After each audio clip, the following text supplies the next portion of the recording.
Welcome to our channel estate காரங்க சமையல். இன்றைக்கி நம்ம டேஸ்டான சிம்பிளான மெத்தடில் செய்யக்கூடிய பாயில்டு சிக்கன் கிரேவி எப்படி பண்ணலான்னு பார்க்கலாமா?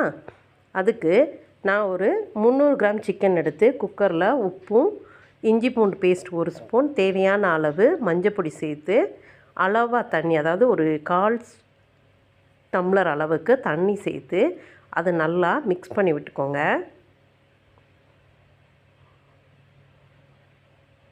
நல்லா மிக்ஸ் பண்ணி நம்ம இதை இப்போது மேக்ஸிமம் நல்லா குழஞ்சி வேகணும், சாஃப்டாக இருக்கணுன்னா 2 விசில் வச்சுக்கோங்க.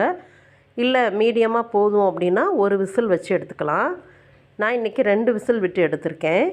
நல்லா சிக்கனில் உள்ள அந்த இதெல்லாம் நல்லா இறங்கியிருக்கு. இப்போ ஒரு பேன் அடுப்பில் வச்சு அதில் தேவையான அளவுக்கு எண்ணெய் சேர்த்துக்கிறேன். எண்ணெய் ஹீட் ஆனதும் அதில் 1/2 ஸ்பூன் அளவுக்கு சோம்பு சேர்த்துக்கோங்க. சோம்பு பொரிஞ்சதுமே அது கூட 3 காஞ்ச மிளகா, 2 தண்டு கருவேப்பிலை அதையும் சேர்த்து நல்லா வதக்கி விட்டுக்கலாம். இதில் நான் இப்போது மீடியம் சைஸ் பெரிய வெங்காயம் 1 கட் பண்ணி எடுத்து வச்சுருக்கேன். அதையும் நம்ம இதோடு சேர்த்துக்கலாம். லைட்டாக வதக்கி விட்டுட்டு இப்போ பெரிய வெங்காயம் குயிக்காக நமக்கு கலர் சேஞ்ச் ஆகி வர்றதுக்காக நம்ம இப்போ லைட்டாக உப்பு சேர்த்துக்கலாம். சிக்கன் ஆல்ரெடி உப்பு சேர்த்துருக்கோம், அதனால் இப்போ கொஞ்சமாக உப்பு சேர்த்துக்கோங்க. நல்லா வதக்கி விட்டுக்கோங்க. சிக்கனோட கலர் நல்லா சேஞ்ச் ஆகணும், இந்த அளவுக்கு சேஞ்ச் ஆகணும். இப்போ நான் மீடியம் சைஸ் தக்காளி எடுத்து குட்டி குட்டியாக கட் பண்ணி எடுத்து வச்சுருக்கேன். அதையும் சேர்த்து தக்காளி நல்லா மசிஞ்சு வேகிற அளவுக்கு நம்ம இதை கிண்டி விட்டுக்கலாம்.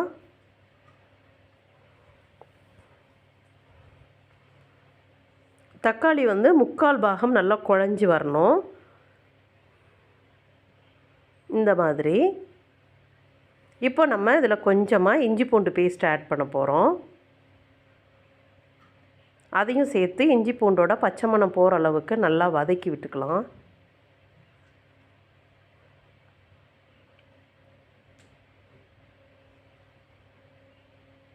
தக்காளி நல்லா மசிஞ்சு வெந்துருச்சு. இப்போ நம்ம கொஞ்சம் கொஞ்சமாக இந்த கிரேவிக்கு தேவையான மசாலாலாம் நம்ம ஆட் பண்ணிக்க போகிறோம். 1/4 டீஸ்பூன் மஞ்சள் பொடி, அதையுமே நல்லா மிக்ஸ் பண்ணி விட்டுக்கோங்க. ஆயிலில் கொஞ்சம் குக் ஆகட்டும். இப்போது 1 ஸ்பூன்லேருந்து 1/2 ஸ்பூன் அளவுக்கு மல்லிப்பொடி சேர்த்துக்கோங்க.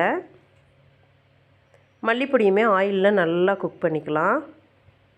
அதோட பச்சை மணம் போகட்டும். எல்லா மசாலாவையுமே தனித்தனியாக இதில் நல்லா ஆயிலில் நல்லா வதக்கி விட்டுக்கோங்க.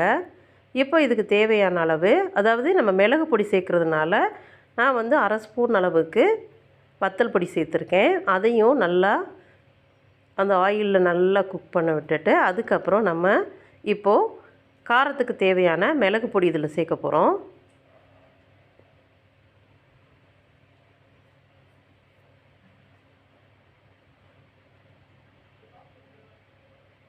நல்லா மிக்ஸ் பண்ணி விட்டுக்கோங்க. இப்போ நம்ம சேர்த்துருக்க மசாலா எல்லாமே நல்லா ஆயிலில் குக் ஆகி எண்ணெய் பிரிஞ்சு வரட்டும்.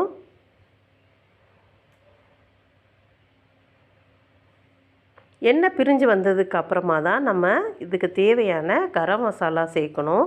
ஃபஸ்ட்டே கரம் மசாலா சேர்த்திங்கன்னா கரம் மசாலோட ஃப்ளேவர் சேஞ்ச் ஆக ஆரம்பிச்சிரும். இப்போ கொஞ்சமாக கரம் மசாலா சேர்த்துக்கலாம். கரம் மசாலா சேர்த்து நல்லா மிக்ஸ் பண்ணி விட்டுக்கோங்க. இப்போ நம்ம சேர்த்த மசாலா எல்லாமே நல்லா ஆயில்லையே நல்லா அதோட ரா ஸ்மெல்லாம் போயிடுச்சு. இப்போ நம்ம குக்கரில் வேக வச்சு எடுத்து வச்சுருக்கோம் பார்த்தீங்களா சிக்கன், அதில் உள்ள தண்ணியை கொஞ்சம் கொஞ்சமாக இதில் சேர்த்துக்க போகிறோம். சேர்த்து அந்த தண்ணியில் தான் இந்த மசாலா எல்லாத்தையுமே நம்ம குக் பண்ண போகிறோம். நல்லா வதக்கி விட்டுக்கோங்க. இப்போ ஏதாவது பச்சை ஸ்மெல் இருந்தாலும் நம்ம இந்த தண்ணி சேர்த்து குக் பண்ணும்போது இன்னுமே நல்ல டேஸ்ட்டாக இருக்கும். பச்சை மணம் எல்லாமே மாறிடும். இது கொஞ்சம் கொஞ்சமாக ட்ரை ஆனவுடனேயும் பேலன்ஸ் இருக்க தண்ணியை கொஞ்சம் கொஞ்சமாக ஊற்றி இந்த மசாலாவை நல்லா நம்ம கொதிக்க விட்டுக்கணும். நல்லா மிக்ஸ் பண்ணி விடுங்க. நல்லா மிக்ஸ் பண்ணி விட்டு இதில் கொதி வரணும். நம்ம ஆயில் எல்லாமே அளவாக தான் சேர்த்துருக்கோம். இது சிக்கனில் உள்ள அந்த கொழுப்பு தண்ணி இந்த அளவுக்கு நல்லா குக் ஆனதும் இப்போ நம்ம வேக வச்சுருக்க சிக்கனும் கொஞ்சம் பேலன்ஸு தண்ணி இருக்குது, அதை இதோடு சேர்த்துக்குவோம். இப்போ சிக்கனை சேர்த்துக்கலாம். சிக்கனை சேர்த்து இதை நல்லா அந்த மசாலாவோடு நல்லா மிக்ஸ் பண்ணி விடுங்க. மிக்ஸ் பண்ணி விட்டு லோ ஃப்ளேமில் நல்லா இந்த மசாலா அந்த சிக்கனோடு சேர்ந்து நல்லா கொதிக்கட்டும். ஒரு 2லேருந்து 3 நிமிஷம் நம்ம இப்படி கொதிக்க விடுக்குறோம் ஃபஸ்ட்டு.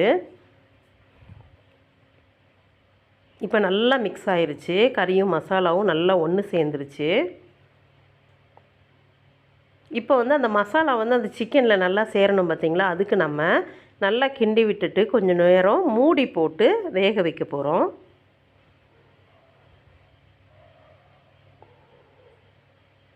ரொம்ப வேக வைக்க வேண்டாம், ஒரு 2 நிமிஷம் நல்லா கொதிச்சாலே போதும்.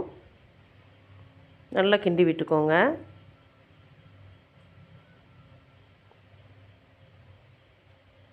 இப்போது இதை நல்லா கிண்டி விட்டுட்டு நம்ம வந்து இது கூட கொஞ்சமாக மூடி போட்டு வச்சுட்டு ஒரு 2 நிமிஷம் கழித்து திரும்பி நம்ம திறந்து ஒரு 2 தண்டு கருவேப்பிலையை அதுக்கு மேலே போட்டு நல்லா மிக்ஸ் பண்ணி விட்டுட்டு